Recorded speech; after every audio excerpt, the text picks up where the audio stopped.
ادھر اس طرف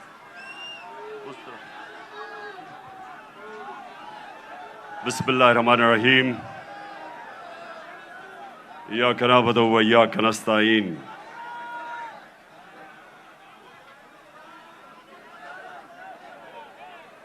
میں آج آپ سب سے جو اندر بھی بیٹھے ہیں اور جو باہر سارے لوگ کھڑے ہیں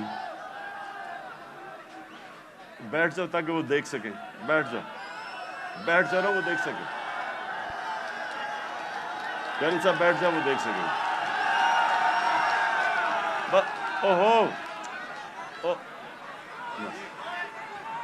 تھوڑا پیچھے. اچھا جی, بسم اللہ الرحمن الرحیم. میں یہ چاہتا ہوں کہ آج بڑی خاموشی سے میری بات سنیں تاکہ یہ ایک بڑا مبارک دن ہے, اور جو میں آج آپ کے سامنے اپنے نبی صلی اللہ علیہ وآلہ وسلم کے متعلق اور آج اس دن کے متعلق جو بات کروں گا, میں چاہتا ہوں ذرا بڑی خاموشی سے, اور آپ نے ایک ایسے میری بات سننی ہے کہ وہ آدمی جو اپنے بچوں کو جس طرح سمجھانے کی کوشش کرتا ہے, سیدھے راستے پہ لگانے کی اپنے بچوں کو کوشش کرتا ہے, جس طرح باپ یا ماں باپ, وہ یہ نہیں کہ ماں باپ نے زندگی میں کوئی غلط کام نہیں کیے, یہ نہیں کہ ماں باپ کوئی فرشتے ہوتے ہیں, لیکن ماں باپ کی ہمیشہ یہ کوشش ہوتی ہے کہ ہم اپنے بچوں کو اپنی غلطیوں سے سیکھ کے ہم بچوں کو وہ سکھائیں تاکہ وہ غلطیاں نہ کریں جو ہم نے زندگی میں کی تھی. تو میری کوشش یہ ہے کہ آج اپنی زندگی, جو میں نے 70 سال کی زندگی گزاری ہے, اس سے میں آپ کو, اپنی قوم کو, جس طرح میں اپنے بچوں کو بتاتا ہوں کہ میں نے زندگی سے کیا سبق سیکھے اور میری زندگی سیرت نبی سے بدلی کیسے. میں کوئی اسلام کا اسکالر نہیں ہوں, میں اپنے آپ کو کوئی عالم نہیں سمجھتا, میں اپنے آپ کو ایک طالب علم سمجھتا ہوں جو ہر روز سیکھنے کی کوشش کرتا ہے. لیکن اللہ کا شکر ہے کہ عاشق رسول ہونے کے لیے آپ کو کوئی ڈگری نہیں چاہیے. ہمارے دل میں اگر اس کی اللہ محبت ڈال دیتا ہے تو وہ چاہے ان پڑھ ہو, چاہے کوئی اسکالر ہو, میں سمجھتا ہوں کہ وہ بڑا خوش قسمت انسان ہوتا ہے, کیونکہ اس کی زندگی بدلنی شروع ہو جاتی ہے اگر جب وہ اپنے نبی سے عشق کرتے ہیں اور اس راستے پہ چلیں. تو میں پہلے آپ کو یہ واضح کر دوں کہ میں صرف اپنی زندگی کے تجربے سے آپ کو آج بات کر رہا ہوں اس مبارک دن پہ, کیونکہ دیکھیں میں نے ہر قسم کی زندگی دیکھی ہے. کرکٹ سٹار, گلیمر, مغربی زندگی, اپنا ملک, ہر قسم کی میں زندگی پہ دیکھ کے تو آج آپ سے بات کر رہا ہوں. سب سے پہلے ابھی آپ نے جو یہ فلم دیکھی, اس میں دنیا کی تاریخ کا سب سے بڑا انقلاب آپ نے دیکھا. دنیا کی تاریخ میں کبھی اتنا بڑا انقلاب نہیں آیا. 622 سب یہ تاریخ یاد کر لیں کہ 622 میرے پیارے نبی صلی اللہ علیہ وسلم ہجرت کرتے ہیں مدینہ، 632 وہ دنیا سے چلے جاتے ہیں، پردہ کر دیتے ہیں۔ ان 10 سالوں کے اندر دنیا کی تاریخ بدل جاتی ہے۔ تو جو میں اپنے نوجوانوں کو آج، اپنی یوتھ کو، اپنے بچوں کو، ساروں کو جو میں آپ کے ذہن میں آج ایک چیز ڈالنا چاہتا ہوں کہ وہ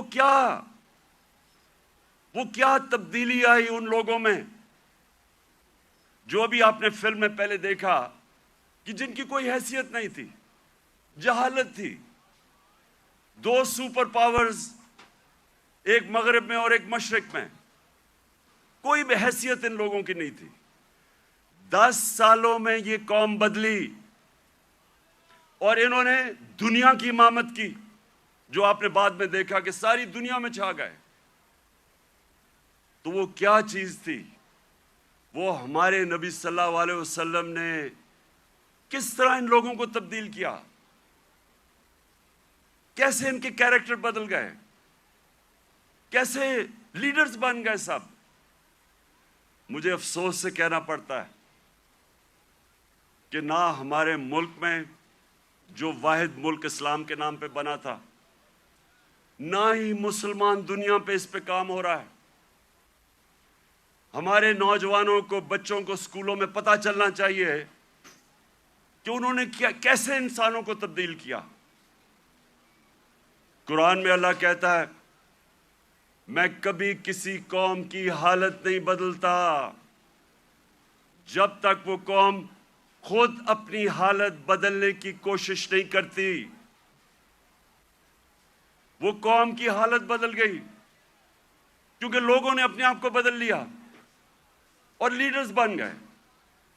تو میں آج کوشش کروں گا کہ آپ کو میں پھر سے کہہ رہا ہوں، میں اسکالر نہیں ہوں، میں نے اپنی زندگی کے تجربے سے، جو میں نے مغرب کا پورا میں سسٹم اندر سے دیکھا ہوا ہے، تعلیم میں نے باہر لی، اس کے بعد ساری دنیا پھرا کرکٹ کی وجہ سے، پھر سیاست، پھر اپنا معاشرہ اندر سے دیکھا۔ تو میں اب آپ کو اپنے طور پہ بتاؤں گا کہ میرے نبی صلی اللہ علیہ وسلم نے کیسے چینج کیا ان کو۔ وہ لوگ پھر سے، جن کی کوئی حیثیت نہیں تھی، انہوں نے دنیا کی لیڈرشپ سنبھال لی۔ اور آج میں سمجھتا ہوں کہ ہمارا پاکستان ادھر ہی کھڑا ہے۔ وہ جو آپ نے پہلے حالات دیکھے تھے جہالت کے، ہم اس کے بڑے قریب کھڑے ہیں۔ اور ہم نے کیسے بدلنا ہے اپنے آپ کو؟ اگر ہم نے دنیا میں عزت سے رہنا ہے، اور اگر جو بہت بڑی خواب تھی پاکستان کی، علامہ اقبال، جو ان کی شاعری سے انہوں نے غلام ہندوستان کے مسلمانوں کو جگانے کی کوشش کی، اور ان کی شاعری کی قرآن کے اندر، ساری شاعری قرآن کے اندر ہے اور نبی صلی اللہ علیہ وسلم کی سنت کے اوپر ہے۔ اس کے اوپر انہوں نے جگانے کی کوشش کی ہندوستان کے مسلمانوں کو۔ اور وہ خواب کیا تھی کہ ہم ایک ایسا ملک بنائیں گے جو دنیا میں مثال بنے گا کہ حقیقی طور پہ اسلام کیا ہے۔ اور ان کی ساری نظر تھی وہ مدینہ کی ریاست، جدھر ایک مثال بنی تھی دنیا میں، جو ماڈل نے پھر اس کے بعد ساری دنیا پہ وہ پھیل گئے۔ 1000 سال تک مسلمان دنیا کی سپریم پاور رہے تھے۔ تو وہ میں پھر بھی میں پوری عاجزی سے کہتا ہوں کہ میں کوئی اسکالر نہیں ہوں، میں صرف اپنے تجربے سے اب بات کروں گا۔ دیکھیں، سب سے پہلے کیا ہوا، انہوں نے کیسے انسانوں کے کیریکٹر بدلے۔ انہوں نے کیا، انہوں نے سب سے پہلے انسانوں کو آزاد کیا، ذہنی طور پہ آزاد کیا، اندرونی طور پہ آزاد کیا، کیونکہ آزاد ذہنی بڑے کام کرتے ہیں۔ غلام ذہن کبھی کوئی چیز ایجاد نہیں کرتے۔ انوویشنز، انوینشنز نئی ایجاد جو چیزیں ہوتی ہیں وہ آزاد مائنڈ کرتے ہیں، غلام نہیں کر سکتا. ایک غلام اچھا غلام ہی بنتا ہے، کاپی کرتا ہے. آزاد ذہن بڑے کام کرتا ہے، اور اس کی وجہ کئی 100 سال تک سارے دنیا کے ٹاپ سائنٹسٹ مسلمان تھے، اور وہ اس کی بنیاد رکھی گئی مدینہ میں. تو سب سے پہلے انہوں نے کیا کیا؟ میری زندگی میں جو سب سے بڑی رکاوٹ ایک انسان کی پرواز میں ہے وہ ہے خوف. اور میں بار بار یہ اپنی قوم کو بتاتا رہتا ہوں کہ جو خوف کا بت ہے اس کا توڑنا بڑا ضروری ہے. تو میرے نبی صلی اللہ علیہ وسلم تو جو قرآن تھی وہ چلتے پھرتے قرآن تھے. تو قرآن کے اندر جو واضح طور پہ لکھا ہوا ہے کہ جو لوگ ایمان لے آئے اللہ ان کے خوف دور کر دیتا ہے. خوف کا سب سے بڑا خوف موت کا. اللہ نے کہا زندگی موت میرے ہاتھ میں ہے. لوگ ابھی بھی ڈرتے ہیں موت سے، جب پتہ ہے کہ اللہ نے فیصلہ کیا ہوا کہ جب میں چاہوں گا تم اس سے پہلے نہیں جاؤ گے. عزت ذلت اللہ کے ہاتھ میں. لوگ ڈرتے ہیں کہ ہم ذلیل ہو جائیں گے. میں جب سے سیاست شروع کی لوگ مجھے کہتے تھے جی سیاست بہت بری چیز ہے، آپ کو ذلیل کر دیں گے وہ. اور پھر رسک، لوگ اپنی نوکریاں نہیں چھوڑتے، غلط کام کرتے ہیں، غلط آرڈر لیتے ہیں صرف اس لیے کہ جی میری نوکری نہ چلی جائے، میرا رسک نہ چلا جائے. اللہ نے کہا وہ میرے ہاتھ میں ہے. یہ بڑا امپورٹنٹ ہے آپ کے لیے سمجھنا کہ وہ کیسے چینج آئے مدینہ کے لوگوں. وہ آزاد ہو گئے، ان کی پرواز اوپر جانی شروع ہو گئی.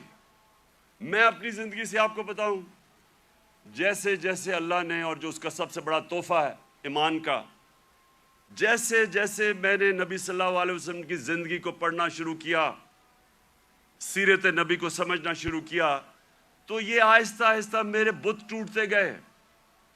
یہ نہیں کہ میرے میں بھی خوف نہیں تھا، میرے میں بھی خوف تھا. مجھے بھی یہ ہوتا تھا کہ جی لوگ مذاق اڑائیں گے، لوگ ہنسیں گے آپ کے اوپر.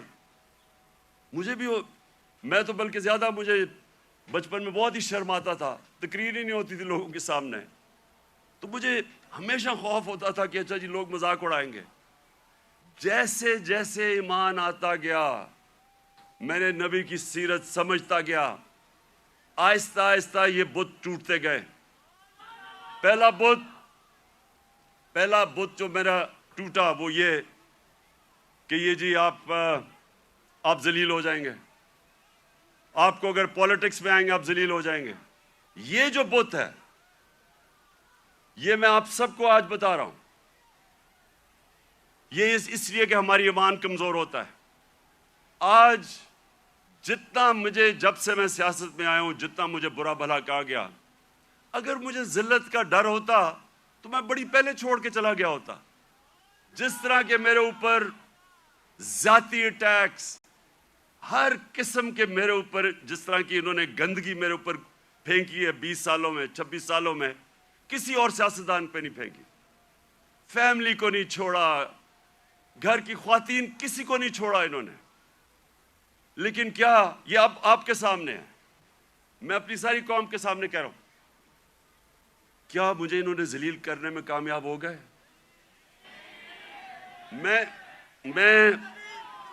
ایک منٹ، میں آپ کو آج سب کو کہہ رہا ہوں، پچھلے 6 مہینے میں جتنی مجھے اللہ نے عزت دیا، مجھے ساری زندگی میں کبھی اتنی عزت نہیں ملی.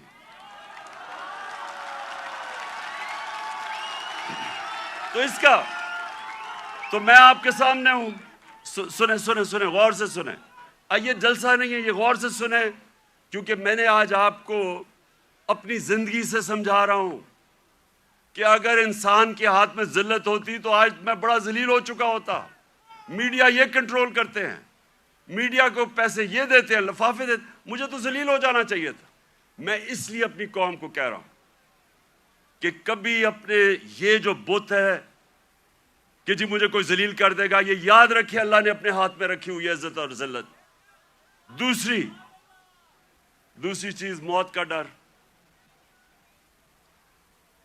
سب کی طرح مجھے بھی موت کا ڈر تھا. میں جب پالیٹکس میں آیا اس سے پہلے میں نے اس خوف کے اوپر قابو پایا، کیونکہ میرا ایمان جیسے جیسے مضبوط ہوتا گیا میرا یہ خوف جاتا گیا، اور میں جب اس نتیجے پہ آیا کہ جب اللہ کا فیصلہ ہوگا اس سے پہلے مجھے کوئی نہیں لے جا سکتا، تب میں سیاست میں آیا۔ میں کینسر ہاسپٹل میں 5 سال میرا آفس تھا، میں نے جب کینسر ہاسپٹل بنایا 5 سال میرا آفس تھا وہاں۔ اپنے سامنے میں نے دیکھا 3 میرے دوست وہاں آئے اچھے بھلے چیک اپ کروانے کے لیے، اور 6 مہینے میرے تینوں چلے گئے۔ تو یہ جو ہم سمجھتے ہیں کہ ہم اگر سیف کھیلیں گے تو شاید ہم موت سے بچ جائیں گے، یا کہ ہم اگر اپنے ایمان کے مطابق چلیں گے تو شاید جلدی موت آ جائے، یہ غلط فہمی میں نکال دیں اپنے ذہن سے۔ یہ سب سے بڑا خوف ہے، اور یہ انسان کو روکتا ہے بڑے کاموں سے۔ اور تیسری چیز یہ رسک، کہ جی میری نوکری چلی جائے گی، پیسہ کدھر سے آئے گا؟ محنت انسان کرتا ہے، فیصلہ اللہ کرتا ہے۔ تو یہ جو 3 چیزیں ہیں یہ انسان کو آزاد کر دیتی۔ اور پھر جو بڑا بت ہے، میں کا بت، جو انسان اپنے سے باہر نہیں نکلتا، جو سب سے بڑی جہاد ہے، جہاد اکبر، اپنی نفس کے خلاف، اپنی میں کو کنٹرول کرنے کے لیے، یہ بہت بڑا بت ہے۔ اپنی ذات کے لیے، اپنے آپ کے لیے انسان سمجھتا نہیں ہے کہ اس کو اللہ نے کتنا بڑا مقام رکھا ہے۔ اس کی ویژن، جو انسان اپنے لیے زندگی گزارتا ہے وہ چھوٹا سا انسان بن جاتا ہے۔ جتنا مرضی اللہ اس کو نواز دے، جتنے مرضی پیسے دے دے، علم دے دے، جو اپنی ذات کے لیے زندگی گزارتا ہے وہ آج تک دنیا کی تاریخ میں بڑا انسان نہیں بن سکا۔ لوگ کس کو یاد رکھتے ہیں؟ ہم بڑے ہو رہے تھے لاہور میں تو سارے گنگا رام کو یاد رکھتے تھے۔ گنگا رام کو کیوں؟ اس نے ہسپتال بنایا تھا انسانوں کے لیے۔ سارے جو اللہ کے برے صغیر میں بڑے بڑے جو صوفی آئے، ولی اللہ آئے، آج بھی ان کے مزاروں پہ دیکھیں لاکھوں لوگ جاتے ہیں۔ کیوں جاتے ہیں؟ کیونکہ وہ انسانوں کے لیے آئے تھے، وہ سب عاشق رسول تھے، وہ سارے ان کی زندگی انسانوں کے لیے تھی، اور انسانوں سے پیار کرتے، عزت دیتے۔ سو یہ جو بت ہے، جب انسان اپنے سے باہر نہیں نکل سکتا، تو میرے نبی صلی اللہ علیہ وسلم نے مدینہ میں اس طرح لوگوں کو آزاد کیا۔ پھر انہوں نے معاشرے کو چینج کیا۔ انہوں نے، اب کیونکہ میں نے برطانیہ کا نظام دیکھا ہے، ادھر میں نے اندر سے کئی سال رہا اور وہاں سسٹم سٹڈی کیا، یونیورسٹی وہاں گیا۔ اب دیکھیں انہوں نے مدینہ میں سب سے پہلے چیز کیا کی؟ انہوں نے سب سے پہلے عدل اور انصاف قائم کیا۔ یہ آپ کے لیے بڑا امپورٹنٹ ہے سمجھنا۔ عدل اور انصاف کا مطلب ہوتا ہے rule of law. Rule of law کا مطلب ہوتا ہے سب لوگوں کے لیے ایک قانون، قانون کے سامنے سب ایک برابر، کوئی قانون سے اوپر نہیں ہے۔ یہ بڑا ضروری ہے آپ کو سمجھنا، کیونکہ بدقسمتی سے پاکستان میں ہم نے رول آف لا دیکھا ہی نہیں ہے۔ میں جب شروع میں گیا برطانیہ تو پہلی دفعہ میں نے رول آف لا دیکھا، کوئی قانون کے اوپر نہیں۔ وہ جا رہا، ان کا جو پرائم منسٹر ہے اس کی جرت نہیں ہے قانون توڑنے کی۔ ہم نے جب شروع میں دیکھا جو ان کا برطانیہ کا جو شہزادہ تھا پرنس چارلز، اس کو ٹریفک وارڈن نے روک کے فائن کر دیا، وہ سپیڈ کر رہا تھا۔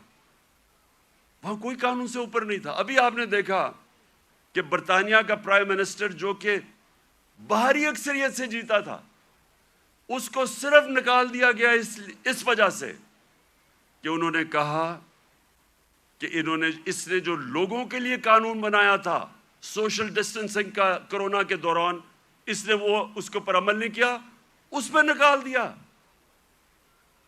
قانون کی بالادستی، اور یہ میرے نبی صلی اللہ علیہ وسلم نے مدینہ میں کہا کہ میری بیٹی بھی اگر جرم کرے گی تو اس کو سزا ملے گی، کوئی قانون سے اوپر نہیں ہے۔ انہوں نے جو عدل اور انصاف کا نظام قائم کیا، یہ یاد رکھیں کہ پہلے عدل اور انصاف آیا پھر خوشحالی آئی، یہ نہیں کہ پہلے خوشحالی آئی اور پھر انصاف ہوا۔ انصاف کی وجہ سے خوشحالی آتی ہے معاشرے میں۔ جو آج دنیا کے اندر ایک انڈیکس ہے، اسے کہتے ہیں رول آف لا انڈیکس، کہ کن معاشروں میں دنیا میں قانون کی بالادستی ہے اور کن معاشروں کے اندر جنگل کا قانون ہے، یعنی جس کی لاٹھی اس کی بھینس۔ آپ کو حیرت ہوگی سن کے کہ جس ملک میں سب سے زیادہ قانون کی حکمرانی ہے، یعنی انصاف ہے، جو مدینہ کی ریاست میں قائم کیا گیا، وہ ہے سوئٹزرلینڈ۔ سوئٹزرلینڈ میں 99.9% رول آف لا انڈیکس ہے، یعنی مکمل انصاف ہے وہاں کوئی انسان قانون کے اوپر نہیں ہے۔ سب سے خوشحال جگہ ہے سوئٹزرلینڈ، وسائل ہے ہی نہیں، اور سب سے کم رول آف لا انڈیکس پہ کون ہے؟ نائجیریا، 7%، وہ ہے تقریباً 100%، وہ ہے 7%۔ نائجیریا سب سے زیادہ افریقہ میں تیل نائجیریا میں ہے، اسے تو بڑا امیر ہونا چاہیے وسائل کے حیثیت سے۔ سوئٹزرلینڈ میں تو سوائے گائے اور پہاڑوں کے ہے ہی کچھ نہیں، وہ سب سے خوشحال ہے۔ اور نائجیریا میں سب سے زیادہ غربت ہے، کیونکہ قانون ہی نہیں ہے، انصاف ہی نہیں ہے۔ وہاں بھی اوپر تکڑے لوگ بیٹھے ہوئے ہیں جو کہتے ہیں ہم قانون کے اوپر ہیں، قانون صرف کمیوں کے لیے ہے۔ ادھر بھی کوئی وہ ملک جدھر افریقہ میں سب سے زیادہ تیل ہے، وہ غربت ہے، کیونکہ صرف 7% رول آف لا انڈیکس ہے۔ اور آپ کو افسوس ہوگا کہ تقریباً ساری مسلمان دنیا 20% سے کم ہے، پاکستان بھی 10% سے کم ہے، ہمارا یہ حال ہے۔ تو کیسے خوشحالی آئے گی؟ کیونکہ ہم نے جو میرے نبی صلی اللہ علیہ وسلم نے مدینہ کی ریاست میں جو پرنسپل سیٹ کیے تھے، نمبر 1 تھا انصاف۔ وہ آپ کے سامنے تماشا ہو رہا ہے ملک میں، جو طاقتور ہے وہ اپنا ہی پروسیکیوٹر بھی رکھ رہا ہے، نیب کا ہیڈ بھی اپنا، ایف آئی اے بھی، اور بچتے بھی جا رہے ہیں۔ اور جیلوں کے اندر پھنسے ہوئے بیچارے غریب لوگ، آپ جیلوں والے جو غریب لوگ ہیں انہیں بھی کہیں جی اپنا پروسیکیوٹر لا لیں، وہ سارے بچ جائیں گے۔ اور پھر یہ بار بار میں اپنی قوم کو وہ حدیث سناتا ہوں کہ میرے نبی نے کہا، نبی صلی اللہ علیہ وسلم نے کہا کہ تمہارے سے پہلے بڑی قومیں تباہ ہوئیں جدھر چھوٹے چوروں کو جیلوں میں ڈالتے تھے اور بڑے ڈاکوؤں کو آپ پکڑتے نہیں تھے۔ یہ تباہی کا انہوں نے بتایا۔ اور آج آپ دنیا میں دیکھ لیں، جو ملک بڑے ڈاکوؤں کو نہیں پکڑ سکتا وہ غریب ہیں سارے، وسائل کے باوجود۔ سو نمبر 1 پرنسپل انہوں نے سیٹ کیا رول آف لا۔ نمبر 2، اور رول آف لا کے ساتھ میرٹ، کیونکہ جدھر انصاف ہوتا ہے ادھر ہی میرٹ ہوتی ہے۔ آج آپ مغربی یہ ملک پہ چلے جائیں، سارے جتنے امیر ملک ہیں سب 90% سے زیادہ رول آف لا ہے، اور رول آف لا کے ساتھ میرٹ آ جاتی ہے۔ اور دوسری چیز، میرے نبی صلی اللہ علیہ وسلم نے امر بالمعروف و نہی عن المنکر، وہ جو اللہ کا حکم ہے کہ ساری عوام کو اللہ کا فرمان ہے کہ تم نے اچھائی کے ساتھ کھڑا ہونا اور برائی کے خلاف کھڑا ہونا ہے، یہ ہے بیسز ایک مہذب معاشرے کی۔ میں اب آپ کو بتاؤں، میں نے جو انگلینڈ میں دیکھا، کیونکہ میں نے پھر سے آپ کو کہوں اندر سے میں نے وہ معاشرہ دیکھا، ایک دفعہ کسی آدمی کے اوپر یہ الزام لگ جائے کہ اس نے چوری کی ہے، کرپشن کی ہے، وہ جو مرضی ہو، سارا جو اس کے دوست بھی ملنا چھوڑ دیتے ہیں، ان کے ملنے والے بھی ان کو ملتے نہیں ہیں، وہ جاتے ریسٹورنٹس میں جاتے ڈرتے ہیں۔ کیوں؟ ہمارے وہ جو باہر گئے ہوئے ان کو واضح پڑتی ہیں جو ہمارے باہر بیٹھے ہوئے ہیں کیوں آوازیں پڑتی ہیں؟ کیونکہ سنیں کیوں پڑتی ہے؟ کیونکہ وہ اس معاشرے میں ہوتا ہی ایسے ہے. اگر کسی کے اوپر یہ لگ جائے کہ اس نے پبلک کا پیسہ چوری کیا ہے، کرپشن کا مطلب ہوتا ہے پبلک کا پیسہ چوری کرنا، وہ کہیں نکل ہی نہیں سکتا، کیونکہ وہ قوم امر بالمعروف پہ چلتی ہے. میں آپ کو مثال دیتا ہوں. امریکہ کے اندر ایک تھا برنی میڈوف، اربوں ڈالر پتی تھا. ساری سوسائٹی میں سارے بڑے بڑے فلم سٹارز سوسائٹی کے سارے اس کے سے ملتے تھے، تصویریں کھچاتے تھے. امیر ترین امریکہ کا آدمی تھا. اس کے اوپر فلم بھی بنی ہوئی ہے نیٹ فلکس پہ. وہ برنی میڈوف کئی سالوں کے بعد پتا چلا جناب اس نے فراڈ سے پیسہ بنایا تھا. پتا چلا کہ اس نے فراڈ سے پیسہ بنایا تھا. لوگوں کو تو چھوڑے نا کہ لوگ اس سے سارے دنیا بھاگ گئی اور وہ جیل میں چلا گیا. اس کی بیوی نے اس کو طلاق دے دی. اس کے ایک بیٹے نے خودکشی کر لی کہ میں دنیا کے سامنے نہیں جا سکتا. اس کا دوسرا بیٹا گھر کے اندر بند ہو گیا، 2 سال میں بیمار ہو کے مر گیا. کیونکہ ہم پبلک کے سامنے کیسے جائیں گے؟ سنگاپور کے اندر ہمارے ساتھ تقریباً ہماری تھوڑی دیر کے بعد آزاد ہوا تھا. سنگاپور کے پاس ایک ایسا پرائم منسٹر آ گیا، لی کوان یو. اس نے آتے ساتھ ہی قانون کی بالادستی قائم کی. سنگاپور اور پاکستان کا ایک ہی جتنا تھا. ہمارا جو اوسط آمدنی پر کیپٹا انکم ہماری اور سنگاپور کی ملتی تھی، ایک ہی جتنی تھی. آج 60 کی دہائی میں ایماندار پرائم منسٹر آیا، قانون کی بالادستی قائم کی. جیسے ہی آپ قانون کی بالادستی قائم کرتے ہیں کرپشن ختم ہو جاتی ہے. وہ سنگاپور کا ایک منسٹر، اس کا اپنا دوست تھا، وہ پکڑا گیا کرپشن میں.